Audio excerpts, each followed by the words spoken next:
ആദ്യമായി പ്രതിഷ്ഠീകരണത്തിൻ്റെ സാക്ഷിയായി മാതാവിൻ്റെ തിരുനടയിൽ നിൽക്കാൻ അനുഗ്രഹം തന്നതിന് പ്രത്യേകം നന്ദി പറയാണ്. എൻ്റെ പേര് സുഷി സൈമൺ. ഇതെൻ്റെ മകൾ മരിയ. ഞങ്ങൾ ചാലക്കുടി ആളൂർ ഇടവകയിൽ നിന്നാണ് വരുന്നത്. ഞാൻ 2023 ഓഗസ്റ്റ് 18 ഞാൻ ആദ്യമായിട്ട് ഉടമ്പടി എടുത്തത്. അന്ന് എൻ്റെ ആദ്യത്തെ ഉടമ്പടിയിൽ ഞാൻ ഈ മകൾക്ക് വേണ്ടിയിട്ട് ഇവൾ എം.ടെക് പാസ്സായതാണ്. ജോലിക്ക് വേണ്ടിയിട്ട് കുറേ നാളായി ട്രൈ ചെയ്യണു. കഴിഞ്ഞ പോലാണ് എം.ടെക് പൂർത്തിയാക്കിയത്. അപ്പോൾ ഇവളുടെ നല്ല ജോലി കിട്ടണം. അതിന് വേണ്ടിയിട്ടാണ് മെയിനായിട്ട് ഞാൻ സത്യം പറഞ്ഞു കഴിഞ്ഞാൽ കഴിഞ്ഞ ഓഗസ്റ്റിൽ ഞാൻ ഉടമ്പടി എടുത്തപ്പോൾ ആദ്യത്തെ നിയോഗമായിട്ട് എഴുതി വെച്ചത്. പക്ഷേ ആദ്യത്തെ ഉടമ്പടി കഴിഞ്ഞിട്ടും എല്ലാ കാര്യങ്ങളൊക്കെ ചെയ്തിരുന്നു. കുടുംബ പ്രാർത്ഥന മുടക്കാതെ ചെല്ലിയിരുന്നു. അതുപോലെ തന്നെ പള്ളിയിൽ പോവില്ലേ, എല്ലാ കാര്യങ്ങളും ഞങ്ങൾ പതിവായി ചെയ്തിരുന്നു. പക്ഷേ എന്നിരുന്നാലും പ്രത്യേകിച്ച് ഒരു ഇതൊന്നും കിട്ടിയിരുന്നില്ല. വീണ്ടും ഞാൻ രണ്ടാമത് മാർച്ച് 4 വീണ്ടും പുതുക്കി. അപ്പോഴും ഇവളുടെ കാര്യം തന്നെയാണ് കൂടുതൽ ഞാൻ സ്ട്രെസ് ചെയ്ത് എഴുതിയിട്ടുണ്ടായിരുന്നത്. പക്ഷേ അത് കഴിഞ്ഞ ശേഷം ഈ സെപ്റ്റംബർ 4 ഞാൻ 3ാമത് ഉടമ്പടി പുതുക്കി കഴിഞ്ഞപ്പോൾ ഞാനപ്പോൾ ജോലിക്കാര്യങ്ങളൊന്നും ഞാൻ എഴുതാൻ പോയില്ല.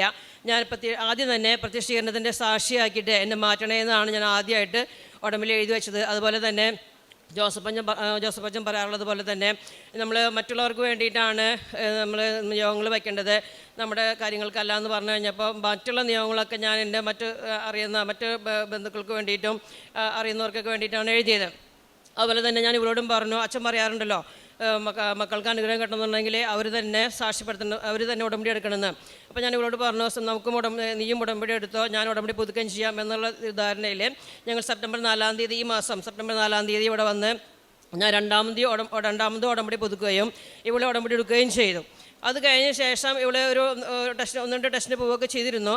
പക്ഷേ ഈ കഴിഞ്ഞ 21 സെപ്റ്റംബർ 21 ഇവിടെ ടെസ്റ്റിന് പോയിരുന്നു കാക്കനാട്. ദേവാനുഗ്രഹം എന്ന് പറയട്ടെ, ഇവൾക്ക് കഴിഞ്ഞ സെപ്റ്റംബർ 25 ആ കമ്പനി മാരി ആപ്സ് എന്ന് പറയുന്ന കമ്പനി ഇവിടെ സെലക്ട് ചെയ്യുകയും ഒക്ടോബർ 3 ഇവിടെ ജോയിൻ ചെയ്യാൻ പറഞ്ഞിട്ട് ഞങ്ങൾക്ക് ഓഫർ ലെറ്റർ കിട്ടുകയും ചെയ്തു. അതാണ് എൻ്റെ ഒന്നാമത്തെ സാക്ഷ്യം. രണ്ടാമതായിട്ട് എനിക്ക് പിന്നെ പറയാനുള്ളത്, ഞാനത് ഉടമ്പടിയിൽ വെച്ചിട്ടുണ്ടായിരുന്നില്ല. എന്നിരുന്നാൽ പോലും ഞങ്ങൾക്ക് കുറച്ച് പറമ്പൊക്കെ ഉണ്ടായിരുന്നു. ജാതിയാണ് മെയിനായിട്ടുള്ള കൃഷിയായിരുന്നത്. അപ്പോൾ കുഴൽക്കിണറിൻ്റെ ആവശ്യമൊന്നും ഞങ്ങൾക്ക് ഉണ്ടാവാറില്ല. എങ്ങനെയൊക്കെ അഡ്ജസ്റ്റ് ചെയ്തിട്ടൊക്കെ വെള്ളം നനച്ചൊക്കെ പോകാറുണ്ടായിരുന്നു. പക്ഷേ കഴിഞ്ഞ വേനലിൽ ഞങ്ങൾക്ക് ഭയങ്കര കുറച്ച് വെള്ളത്തിന് ബുദ്ധിമുട്ട് അനുഭവപ്പെടുകയും കുഴൽക്കിണർ അങ്ങനെ വയ്ക്കാൻ തീരുമാനിക്കുകയും ചെയ്തു. അങ്ങനെ സ്ഥാനമൊക്കെ കണ്ടുവച്ചു. പക്ഷേ സ്ഥാനം കണ്ട ആൾ തന്നെ പറഞ്ഞു, ചേച്ചി ഉറപ്പൊന്നും പ്രതീക്ഷിക്കണ്ട, കാരണം ഇതൊക്കെ ദൈവാനുഗ്രഹമാണ്, ചേച്ചി മുട്ടുകുത്തി പ്രാർത്ഥിച്ചോളാൻ പറഞ്ഞു.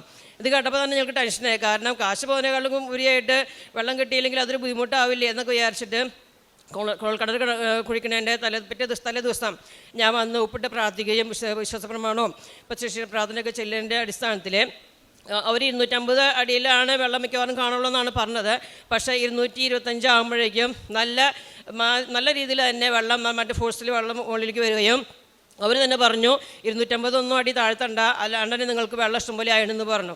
നല്ല ശുദ്ധജലം എന്ന് വെച്ചാൽ സാധാരണ കുഴൽക്കിണറിലെ വെള്ളം എന്ന് പറഞ്ഞു കഴിഞ്ഞാൽ അത് കളറും അതുപോലെ തന്നെ മണമൊക്കെ ഉണ്ടാവും. പക്ഷേ ഞങ്ങൾക്ക് കിട്ടിയ വെള്ളം നല്ല ശുദ്ധമായിട്ടുള്ള നല്ല തെളിനീര് പോലത്തെ വെള്ളവും അതുപോലെ തന്നെ നല്ല എന്താ പറയുക മണമില്ലാത്ത നല്ല തെളിഞ്ഞ വെള്ളവുമായിരുന്നു.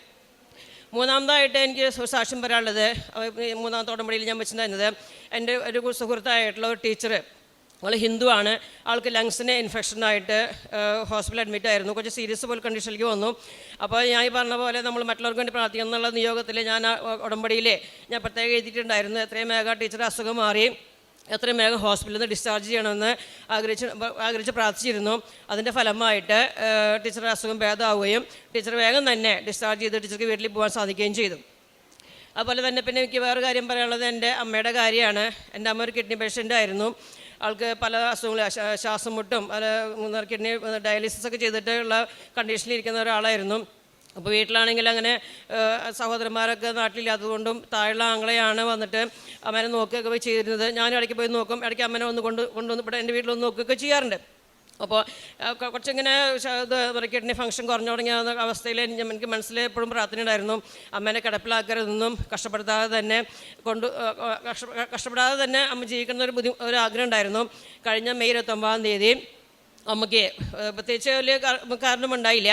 ഒരു പനി വന്നു, ഞായറാഴ്ച മെയ് 26 ഒരു പനി വന്ന് അഡ്മിറ്റാക്കി. ബുധനാഴ്ച 29-ാം തീയതി ബുധനാഴ്ച വലിയ എന്താ പറയുക അത് കിടന്ന് ബുദ്ധിമുട്ടൊന്നും ഉണ്ടായില്ല. ഞങ്ങളെല്ലാ മക്കളും നിൽക്കലേ തന്നെ അമ്മയ്ക്ക് നല്ലൊരു സ്മരണം ലഭിക്കുകയും ചെയ്തു. പിന്നെ ഇതൊക്കെയാണ് എനിക്ക് പിന്നെ അല്ലാതെ ഒരുപാട് അനുഗ്രഹങ്ങളൊക്കെ കിട്ടിയിട്ടുണ്ട്. അങ്ങനെ പിന്നെ പ്രവൃത്തികളായിട്ട് ഞങ്ങൾ ചെയ്യാറുള്ളത് ഇവിടെ നിന്ന് കിട്ടുന്ന പത്രം ഞങ്ങൾ എല്ലാ സ്ഥലത്തും കൊടുക്കാറുണ്ട്. അയൽപ്പക്കത്തും ബന്ധുക്കളെ അടുത്തും ഞങ്ങൾ കൊടുക്കാറുണ്ട്. അതിൽ അയൽപ്പക്കത്തുള്ള വീടുകളിൽ കൊടുക്കുമ്പോൾ ഹിന്ദുക്കളായിട്ടുള്ളവർക്കും കൊടുക്കും. പിന്നെ കാശുരൂപം വാങ്ങിച്ചിട്ട് പറ്റാവുന്നവർക്കൊക്കെ കൊടുക്കാറുണ്ട്. വിദേശത്തേക്ക് പോകുന്ന എൻ്റെ ബന്ധുവിൻ്റെ കയ്യിലും കാശുരൂപമൊക്കെ കൊടുത്തയച്ച് അതുപോലെ തന്നെ പത്രമൊക്കെ കൊടുത്തയച്ചിട്ടുണ്ട്. പിന്നെ അറിയാവുന്നവരോടൊക്കെ ഞങ്ങളത് പറയാറുമുണ്ട്. പിന്നെ സാമ്പത്തികമായിട്ട് രോഗികളെ പോയി കാണാറുണ്ട്. പിന്നെ സാമ്പത്തികമായിട്ട് ബുദ്ധിമുട്ട് അനുഭവിക്കുന്നവരെയൊക്കെ ഞങ്ങൾക്ക് പറ്റാവുന്ന രീതിയിൽ ഞങ്ങൾ സഹായിക്കുകയൊക്കെ ചെയ്യാറുണ്ട്. പിന്നെ എല്ലാ കാര്യങ്ങളും എല്ലാ ദിവസവും കുർബാന കഴിയുന്നതും മുടങ്ങാണ്ട് തന്നെ പങ്കെടുക്കാറുണ്ട്. കുടുംബ പ്രാർത്ഥന, പ്രതീക്ഷ പ്രാർത്ഥന, അച്ഛൻ്റെ ധ്യാനം, അതുപോലെ തന്നെ എല്ലാ കാര്യങ്ങളും നോയമ്പെടുക്കലും എല്ലാ കാര്യങ്ങളും ഞങ്ങൾ ചെയ്യാറുണ്ട്. ഇപ്പോൾ ഇത്രയും അനുഗ്രഹം തന്ന മാതാവിനും തിരുക്കുമാരനും പ്രത്യേകം നന്ദി പറഞ്ഞുകൊള്ളുന്നു. ഇനിയും ഞങ്ങളുടെ ജീവിതത്തിലെ മാതാവിൻ്റെ സംരക്ഷണം എന്നും എപ്പോഴും ഉണ്ടാവണമെന്നാണ് ഞങ്ങളുടെ ആഗ്രഹം. അമ്മയുടെ കുടുംബയിൽ എന്ന് വിശ്വസ്തയോടുകൂടി നിൽക്കാൻ ദൈവം ഞങ്ങളെ അനുഗ്രഹിക്കട്ടെ എന്ന് പ്രത്യേകം പ്രാർത്ഥിക്കുകയും ചെയ്യുന്നു.